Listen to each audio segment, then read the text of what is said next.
All right, everybody, welcome back to Anger Week, as always, starting with Mildly Infuriating, brought to you by our sponsors, the like button, which is located below the video. You should check it out. It's pretty cool, and also quality content. My clothing line available at qcathletics.com for some Swick athleisure merch. Feel free to check it out. Link in the description. Let's start off with number 19. I have an ad in my fortune cookie. I hate the fact that this is not the first time I've seen this. I think it was posted on A-Hole Design before, but there really needs to be legislation prohibiting advertisements from fortune cookies. I'm sorry, but they are sacred. I've already paid for my meal. The last thing that I want to appreciate at the end of my meal is getting to read my fortune. It hasn't been desecrated by an advertisement put on it. Why does it say surprisingly legal here when it should be illegal? These obstacles are almost invisible on the bike lane. Bro, what the heck? That's not even mildly infuriating. That's just extremely dangerous. Someone's gonna try to pull a pass on a slower cyclist and just ram right into it. Also, is that a car parked in the bike lane? Is that another mildly infuriating going on? That this person's just like, oh, looks like parking. There are a few spots in LA, actually, where it does look like parking, but it's a bike lane, and it's not very well established, and people don't realize it, and so they park in it. And it's a whole mess. And it looks like that's what's going on here. What a combo wombo. This also reminds me of, oh my God, just earlier today, I was driving on like a main big road, and they've been doing work on it, but it looks like what happened is they started work on it. They took off all the paving on the road. And so you have like manholes that are sticking up like this high off the ground. And if you don't avoid that thing in a low clearance car, you're just gonna run right into it and stop, and it's gonna destroy the front end of your car. It's like they started work and then the crown hit and they're like, oh, we're not gonna be doing this anymore. So let's just leave it like unpaved with gigantic mounds of manholes sticking out of the middle of the thing. I can't imagine how many people have just destroyed the underside of their cars. Throwing pistachio shells on an airplane floor. This person is most definitely not a weight re-racker. And what I mean by that is, A, if they do go to a gym, they definitely leave their weights on the bar. But even if they don't, it's a lifestyle. It's a mentality that, hey, wherever I've been, I want to leave it so that no one will ever know that I was there. This person's like, I'm just going to make a complete mess out of it, and it's not my job to clean up. Somebody's paid to do that, so I'm just going to make their life miserable. It's like the movie theater mentality, but on an airplane where you're confined with other people. This new method of delivering records being utilized by the USPS. Yep, post lady folded it in half and shoved it into my mailbox. Oh, yeah, that's unfortunate. I guess they were like, this is a thin, pretty bendy thing. It must be paper. We can fold it. But yeah, it seems like they probably need a big fat do not bend fragile sticker on the packaging, because it looks like it came inside of a pouch, so the person can't actually see that it contains a vinyl. Not that you should ever fold a package. That just seems like a dumb idea. I'm gonna fold this thing that could be paper, also might not be paper, could be valuable photos, family stuff that can't be replaced, but I'll fold it anyway.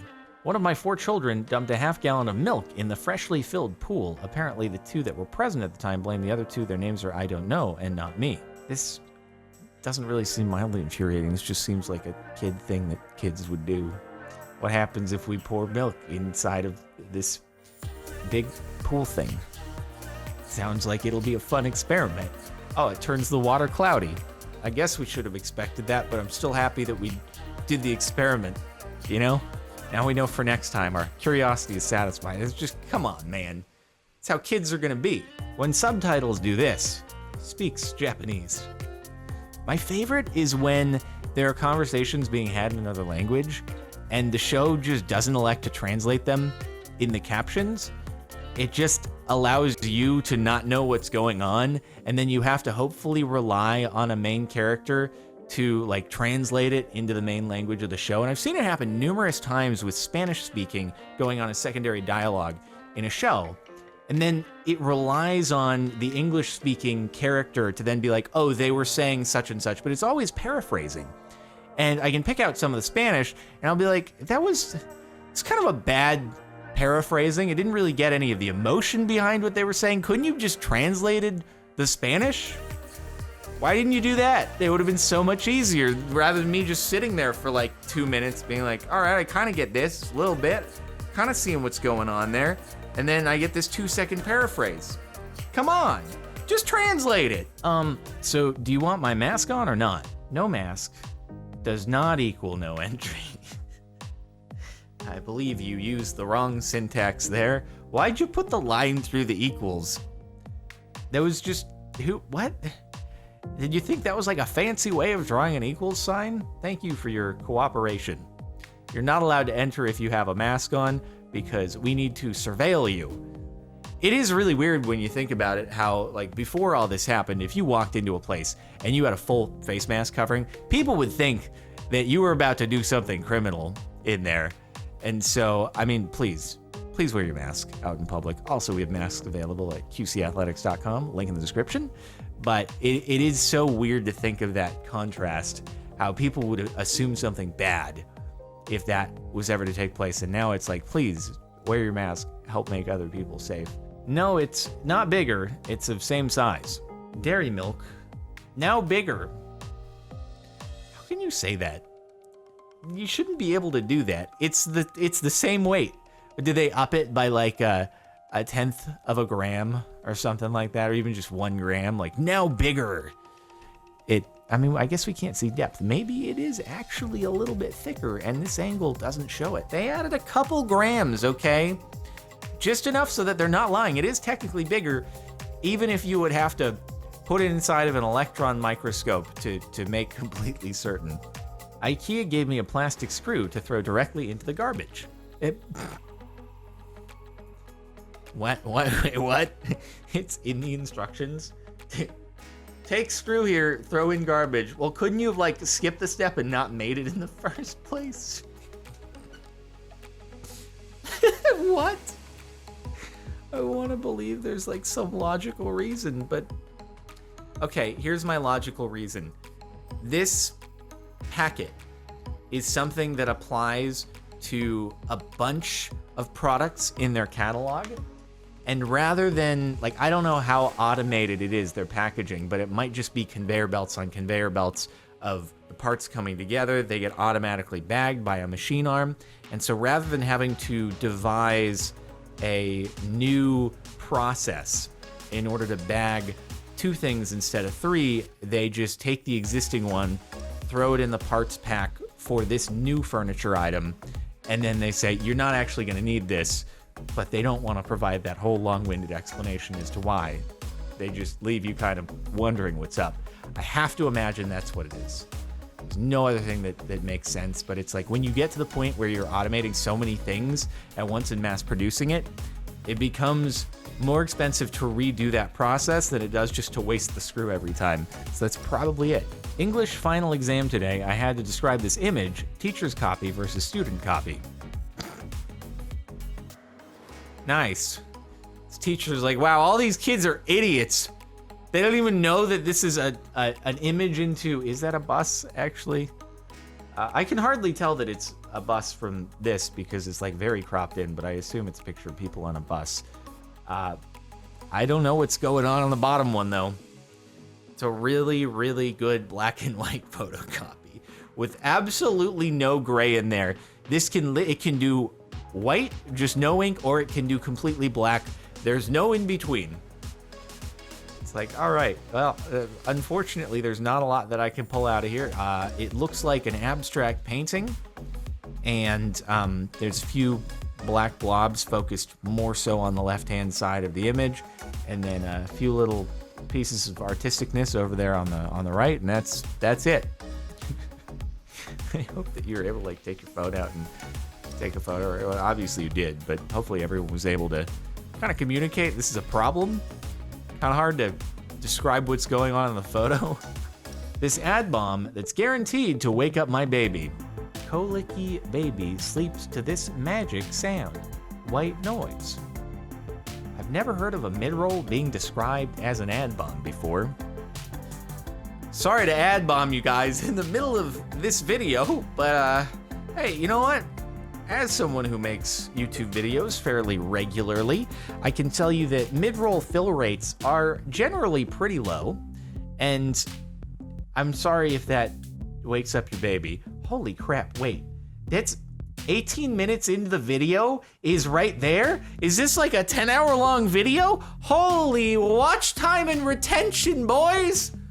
Oh my god, I'm in the wrong line of work. Just imagine, just make a channel with white noise for babies to listen to and just listen to it for 10 hours and YouTube is like, oh my god, this is the greatest content on the planet. Not only are they listening for 10 hours, but then they go on and watch the next video and the next video and the next video. We're recommending these like crazy. Oh my god. And then you probably don't even need to market it as like COPPA compliant because it's just noise, right? You're not featuring kids. You're not doing colorful toy unboxing. You're like, oh, it's just noise. Anyone can listen to noise. I'm in the wrong line of work. Oh, my mom's open tabs. Oh god, and my phone is gonna, wait, it's all the same.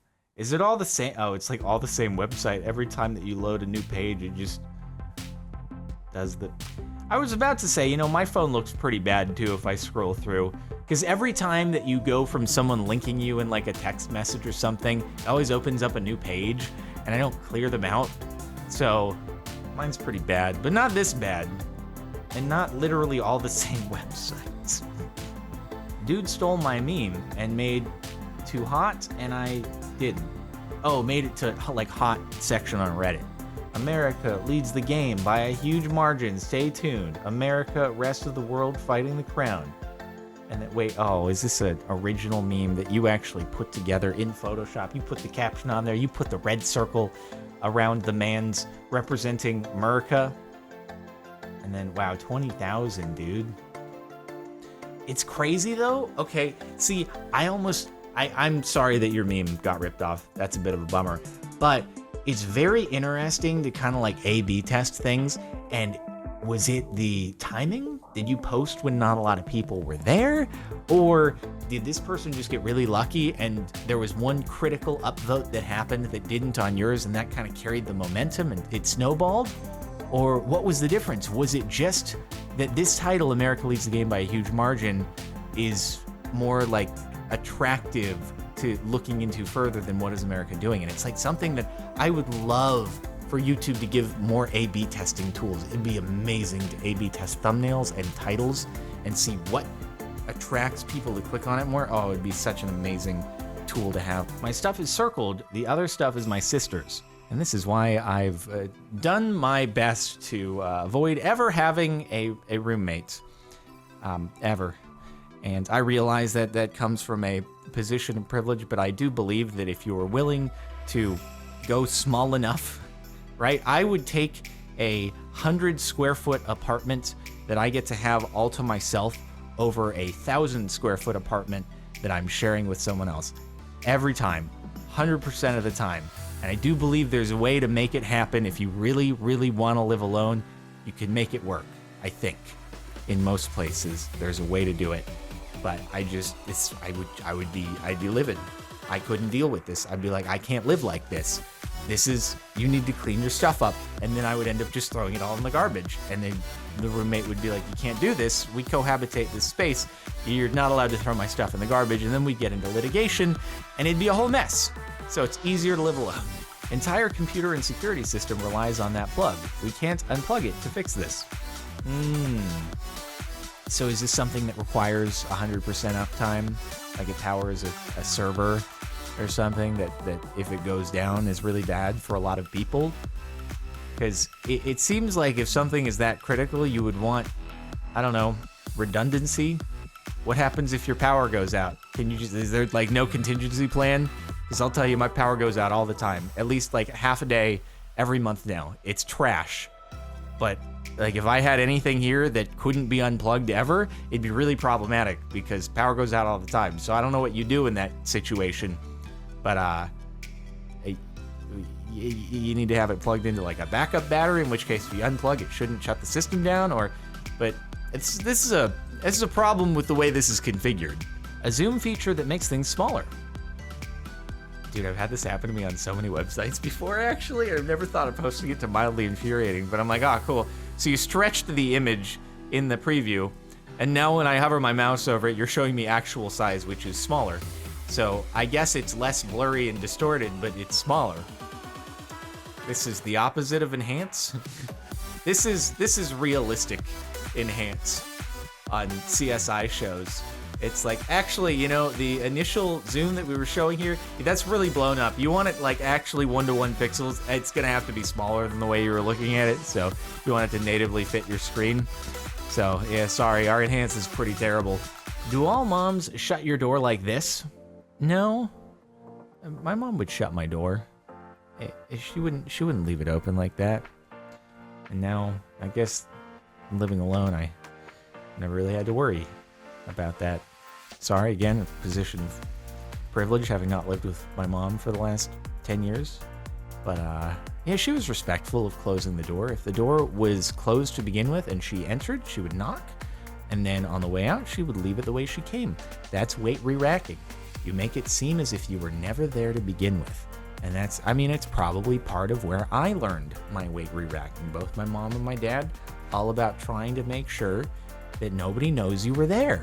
If only there was a cheaper, aesthetically pleasing, more natural way to get shaved.